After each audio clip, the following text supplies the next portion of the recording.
감사합니다. 인사 나누겠습니다. 앞뒤 좌우에 계신 분들에게 하나님이 당신을 사랑하십니다. 인사하겠습니다. 하나님 여러분 사랑하시는 줄 믿습니다. 오늘 여호수아 12번째 시간입니다.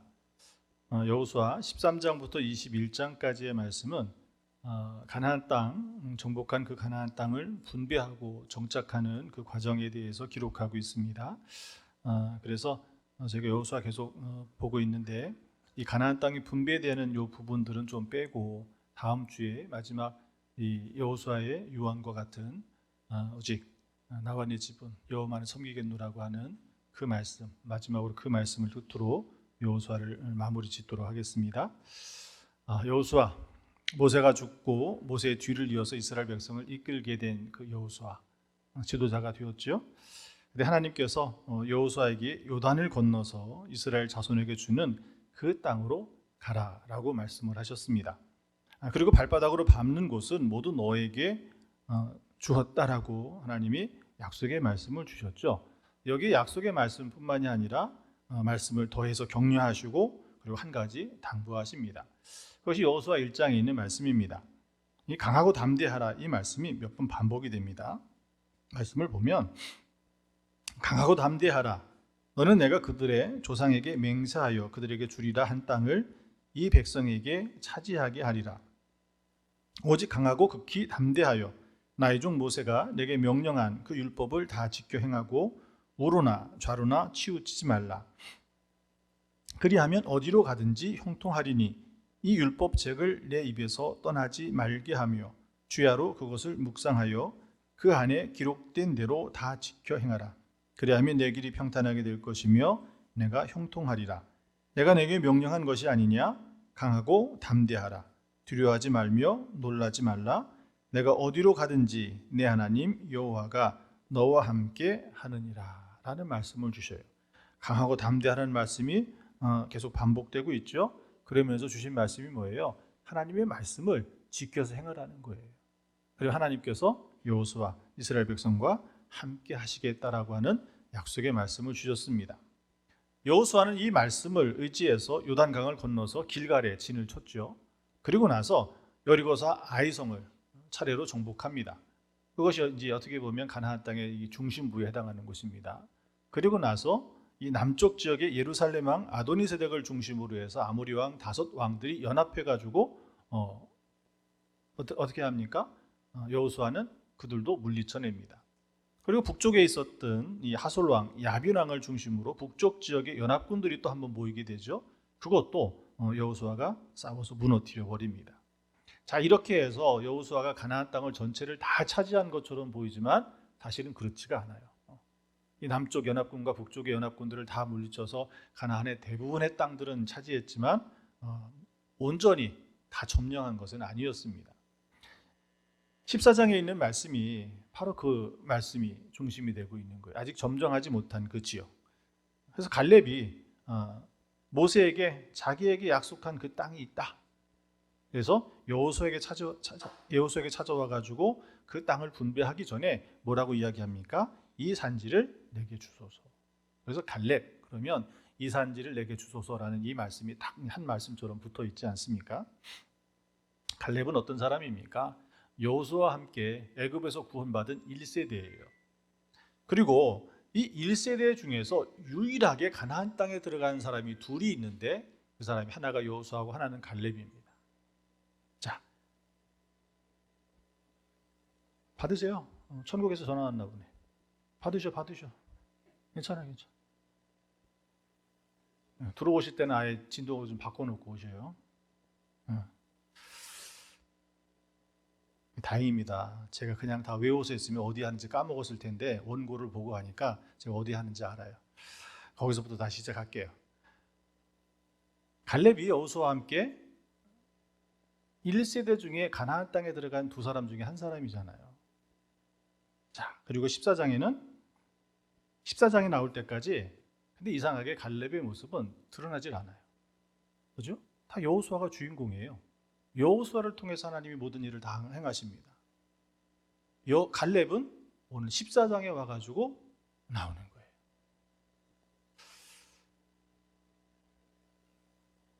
어떻게 보면 역사는 영웅들의 이야기들의 기록이잖아요. 유인들의 기록이잖아요. 근데 사실은 그 영웅, 유인들, 특별한 사람들이 그 역사를 주도하고 그들의 이야기만은 아니거든요. 어떻게 보면 무명의 사람들, 그 주변에 수많은 무명의 사람들이 남겨놓은 것이 역사란 말이에요. 오늘 우리 종교개혁 그러면 누가 딱 생각납니까? 루터, 칼빈, 웨슬리 목사. 근데 그 이전에도 그 잘못된 그 믿음을 다시 회복시키고 고쳐놓기 위해서 얼마나 많은 사람들이 순교했는지 몰라요. 거기에 어느 때 정말 역사는 큰 하나님의 능력이 일어난 것이 루터를 통해서 일어났고 칼빈을 통해서 일하셨고 웨슬리 목사님을 통해서 이루셨기 때문에 우리가 그들의 이름을 기억하는 거예요. 그리고 그 이후에도 그들로 딱 끝난 것이 아니라 그 이후에도 끊임없이 우리는 바른 하나님의 신앙에 서기 위해서 얼마나 많은 노력들을 애쓰고 있습니까? 지금도 마찬가지예요. 그러나 그들의 이름이 드러납니까? 드러나지 않았거든요. 바로 이렇게 오늘 갈렙은 오늘 교회가 참 어려움 중에 놓여 있습니다. 지금이야 이 전염병 때문에 2년 반의 이 시간 동안 교회가 많이 위축되고 어려움을 겪고 있지만 사실은 그 이전부터 교회가 정말 큰 이 시대의 위기 가운데 놓여 있는 것이 교회의 모습이었습니다.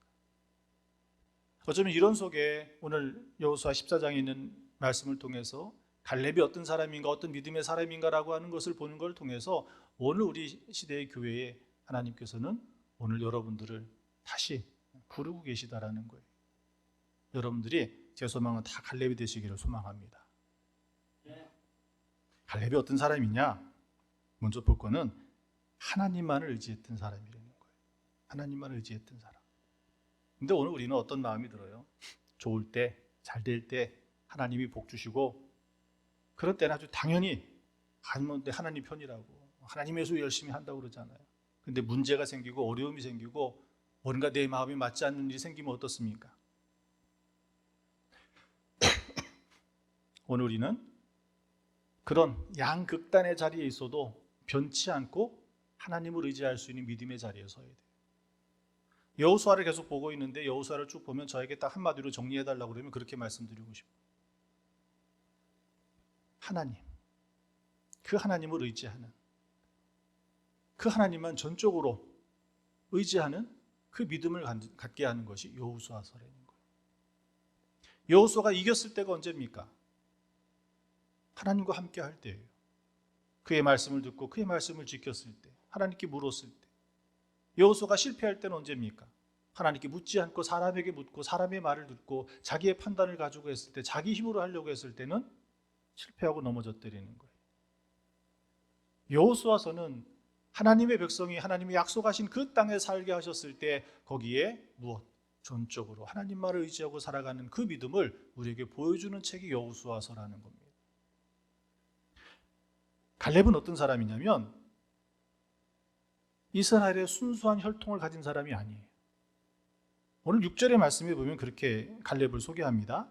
그니스 사람 여분네 아들이라고 이야기를 해요. 성경에 보면 한 사람을 소개할 때 어느 지파, 어느 가문의 누구의 아들, 누구라고 이렇게 소개를 하지 않습니까? 오늘 갈렙도 그렇게 소개하고 있는 거예요. 그니스 사람 여분네 아들. 근데 이 그니스 사람이 누구냐면, 물론 오늘 말씀해 보면 유다 지파를 대표해가지고 나오죠. 근데 이 그니스 사람은 유다 지파 사람이 아니라 아브라함 당시에 아브라함이 가나안 땅에 정착해서 살고 있었을 때 그 땅에 살고 있었던 이방 족속이에요. 에서의 자손인 에돔 족속의 사람들이 그니스 사람이었다는 거예요. 근데 어떻게 됐는지 그 이유는 잘 모르겠지만 어쨌든 이 아브라함의 후손들이 야곱의 12아들들이 애굽에서 살기 시작했을 때 그들도 아마 같이 간 것 같아요. 그리고 고센 땅에서 이스라엘 백성들과 함께 동거합니다. 그리고 출애굽할 때 이스라엘 백성들과 같이 나왔어요. 성경에 보면 이 출애굽한 이스라엘 백성들이 12지파만이 아니라 거기에 또 어떤 표현이 있냐면 잡족이라고 표현되어 있어요. 다른 이스라엘이 12지파는 아니지만 그들과 함께 나온 다른 이방인들이 있었다라고 하는 거예요.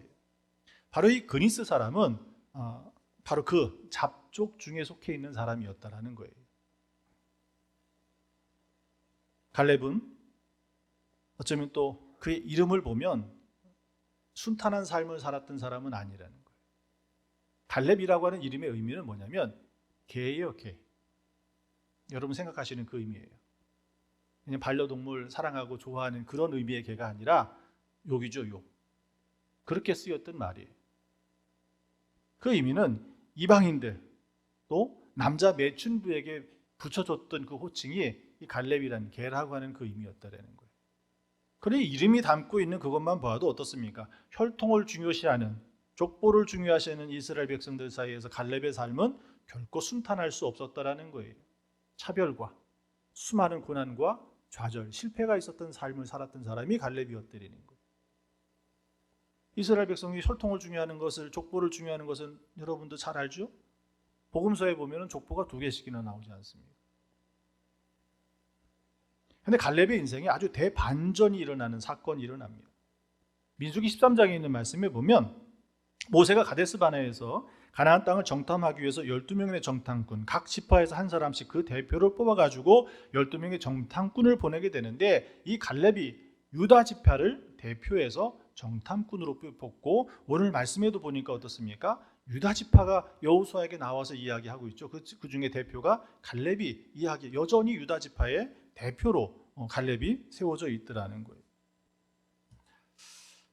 자, 이렇게 이방인 중에 한 사람이었고 또 갈렙이라는 그 이름처럼 그렇게 차별과 고난 속에 살았던 사람이 어떻게 유다 지파의 대표가 될 수 있었을까? 미국에서 역대 대통령들을 평가하는 기준이 있답니다. 역대 대통령이 평가하는 기준이 뭐냐면 어떤 가문 출신인가, 어떤 학교 출신인가, 재산이 어느 정도 있는가, 그의 부인은 지성과 인격을 잘 겸비하고 있는가, 이런 것들을 가지고 역대 대통령을 평가한다고 그래요. 이 평가 기준에 제일 잘 맞는 대통령이 누구냐면 존 F 케네디 대통령이에요. 이 케네디 대통령은 인기도 많고 지금도 존경받는 대통령 중에 한 사람이죠. 케네디 대통령은 전통적인 카톨릭 명문가의 집안에 태어났고 하버드 대학을 졸업했고 또 그런 돈이 많은 집안이었으니까 정치 자금도 아주 풍성하게 썼던 것 같아요. 또 그 부인 제클린 여사는 어떻습니까? 지금도 제클린 여사 그러면 아마 미국 대통령의 영부인들 중에서도 빠지지 않는 그런 지성과 매력을 겸비한 분 아니겠습니까?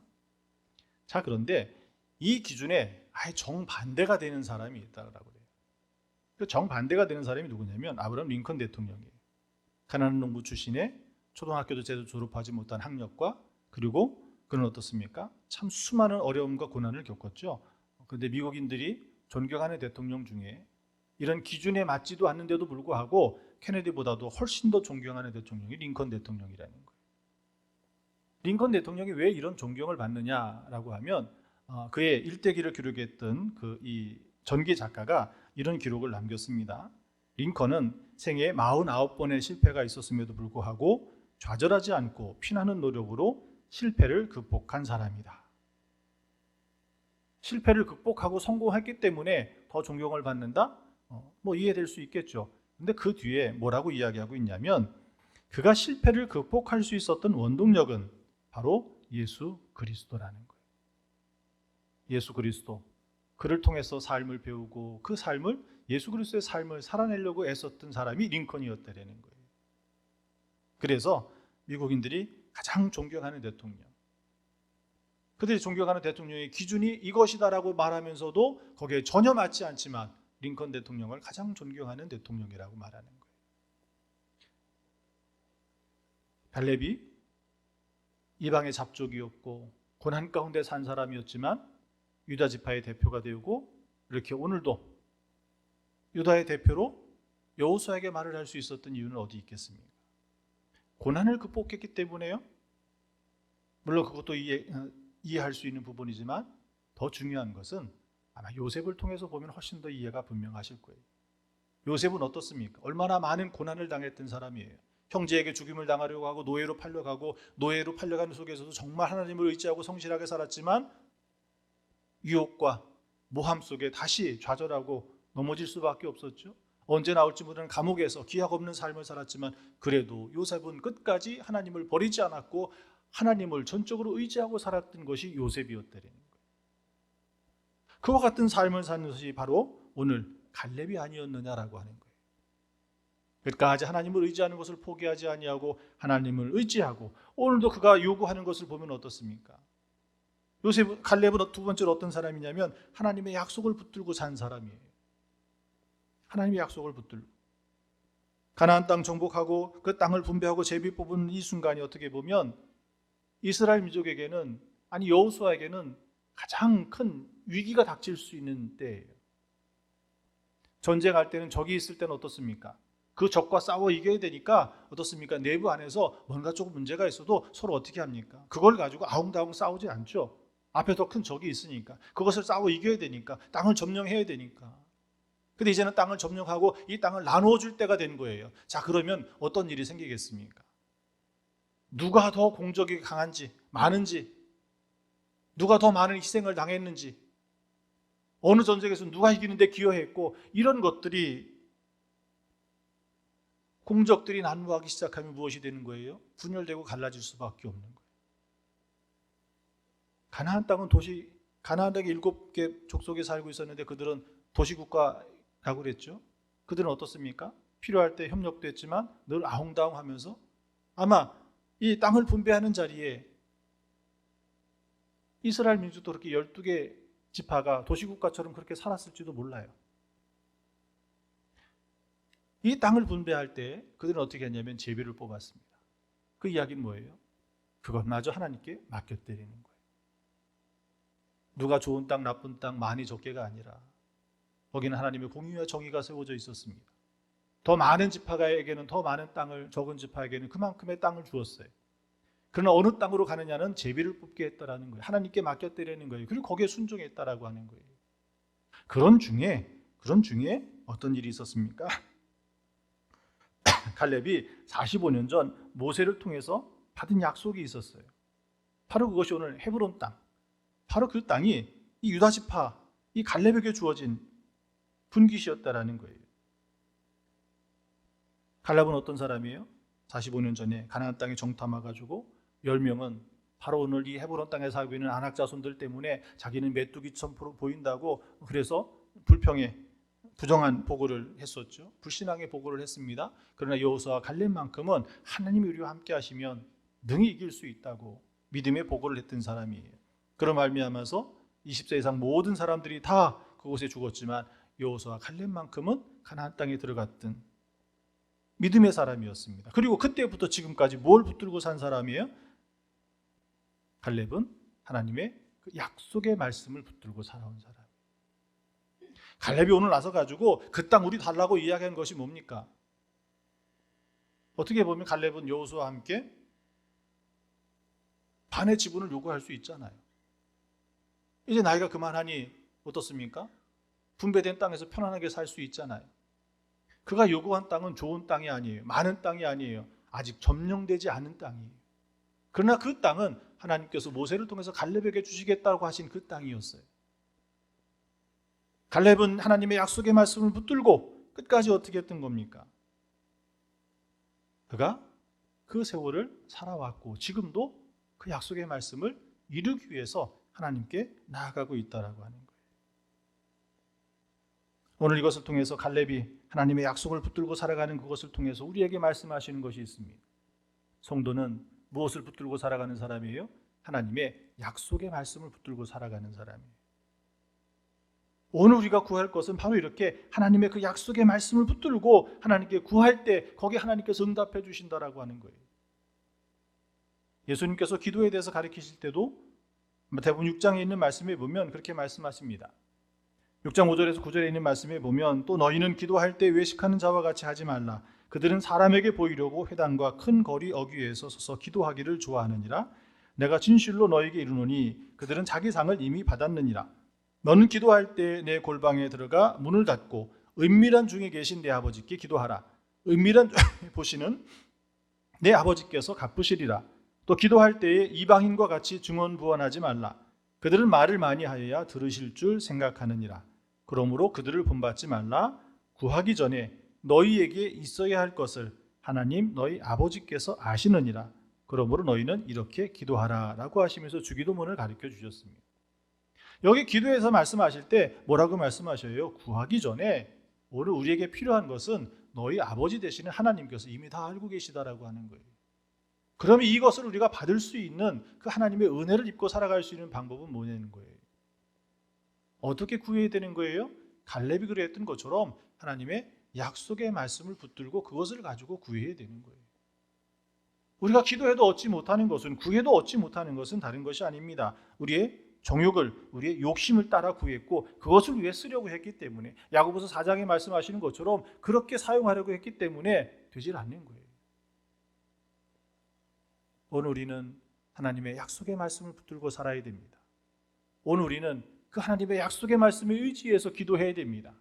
그것이 오늘 우리의 삶 가운데 하나님께서 복 주시는 이유예요. 갈렙은 세 번째로 사명의 사람이었습니다. 갈렙이 지금 오늘 여호수아 앞에 나가지고 그 헤브론 땅을 달라고, 이 산지를 내게 달라고 이야기했을 때가 나이가 몇이 되었습니까? 85세예요.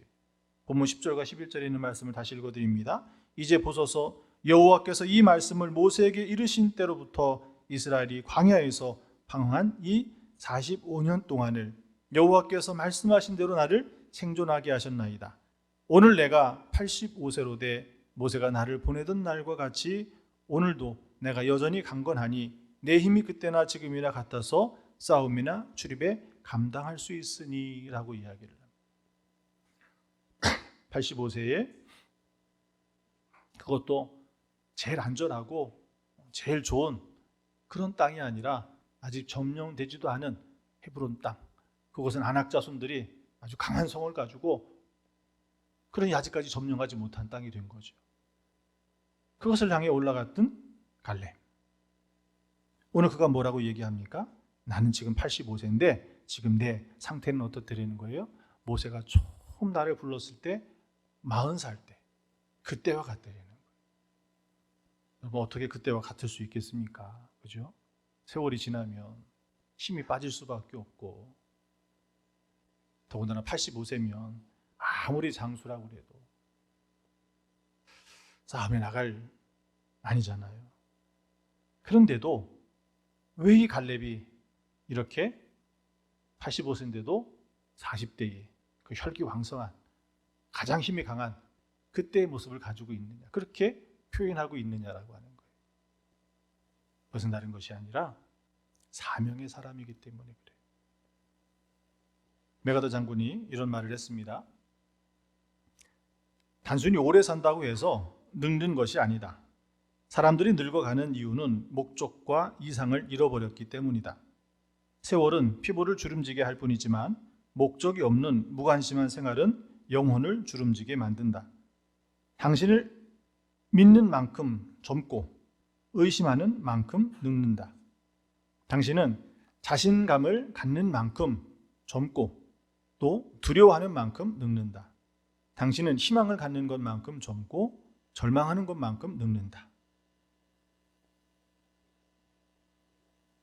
세월이, 나이가 그래? 늙은이로 만드는 것이 아니라는 거예요. 갈렙이 85세가 되었음에도 불구하고 40대 처음 부름 받았을 때 그의 그 충만한 그런 힘을 가지고 있었던 것은 뭐예요? 여전히 사명 앞에 서 있기 때문에 그래요. 자, 가만히 앉아서 그 땅 주는 대로 거기서 편안하게 누릴 것이 아니라 아직 점령되지 않은, 그러나 거기에 하나님께서 주신 사명이 있기 때문에 내가 올라가겠습니다 말할 수 있었던 것이 사명의 사람이었기 때문에 그래요. 사명의 사람은 어떻습니까? 사명의 사람은 하나님과 함께하는 사람이에요. 하나님과 함께하는 그 사람이 그 사명을 이루어낼 수 있습니다. 사명만 있다고, 혈기만 있다고 되는 일이 아니에요.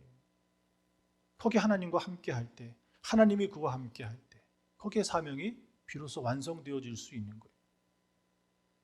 아프리카 선교사로 있었던 리빙스톤, 그가 말년에 옥스퍼드 대학에서 명예 박사 학위를 받게 됩니다. 학위 수여식을 받는 그 자리, 그 예배의 자리에서 리빙스톤이 자기의 그 선교사의, 아프리카의 그 사역에 대한 경험을 이야기할 수 있는 기회가 있었습니다.